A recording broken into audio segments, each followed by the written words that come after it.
$100,000.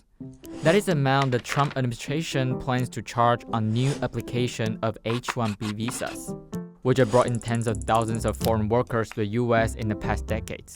But will this change actually benefit American workers?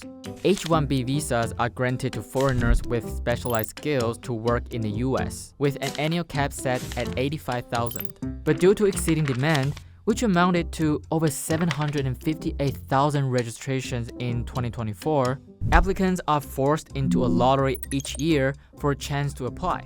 So what it does is it creates a visa that is tied to the employer, not to the employee.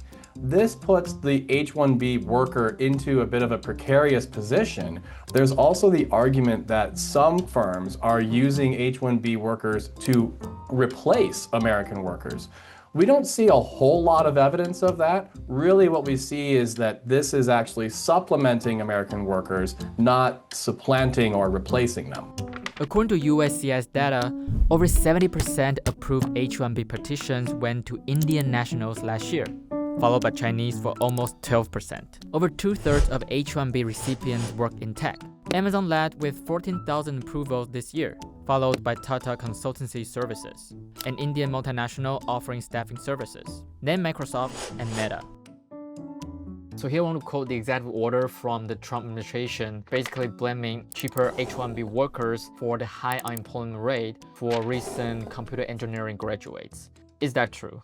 And what I expect to see happen with this new law is two things. One is that the large corporations are going to get more and more exemptions. But the second thing is that these small startup firms are going to stop trying to hire H-1B visa applications and instead try to get telework done through websites like Fiverr or any other website that allows the worker to stay in their home country. And so what really is happening here is this law will actually encourage the offshoring of work that could have been done perhaps slightly more effectively in the United States owing to just the benefits of working in person with people. So far, the feedback from the tech industry has been mixed. Some executives are happy to pay more to guarantee visas for their employees. But for some budget-stripped startups, their $100K fee basically shuts off their chance to hire foreign talent. So are there better alternatives if raising application fees is not a way to go?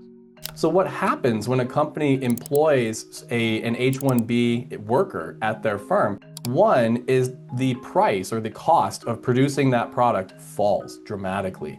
When a restaurant hires a chef, if the chef happens to be a foreign worker, they're not going to lay off wait staff. They're probably going to hire more wait staff because that chef is going to be better at being a chef than any American counterpart that we could have realistically hired. Meanwhile, it would be inaccurate to see H-1B as just a visa for cheaper foreign labor. Elon Musk, CEO of Tesla and SpaceX, Satya Nadella, CEO of Microsoft, and even First Lady Melania Trump, who was born in Slovenia, are all H-1B alumni.